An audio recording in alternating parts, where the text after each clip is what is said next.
কিতারে ময়না ভালো আছত নি? ওই গো ভালো আছি। ভাত খাইছত নি বাবা? ওই খাইছি, ভাত খাইছি। কিতা দিয়ে খাইছত? ও তো মাংস দিয়া খাইছি। মাংস লগা কিতা? সাথে সাথে আছিল ডাইল। ভালো হয়েছে রে বাবা, যে খুশি লাগে তুই তো রাইন দিয়ে খাইছত।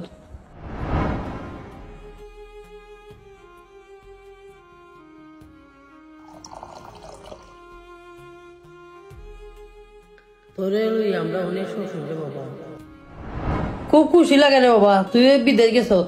তোর বাবারও অনেক খুশি তুই বিদেশ গেছত। আশীর্বাদ কইরো মা, আশীর্বাদ কইরো যেন তোমরা স্বপ্ন পূরণ করতাম পারি। আশীর্বাদ আছে নানি বেটা, ফোন লাগেনি মারে। আচ্ছা তে মা রাখি দেই, মাত মনে পড়ে। আচ্ছা রে না ও তুমি বরাত বই দাও, ডেইলি ভার্সিটি ঠিক মতো যাইও বুঝছো নি? আচ্ছা মা, আচ্ছা রাখি দেয় গো বাবা, ভালো থাকো। টাটা।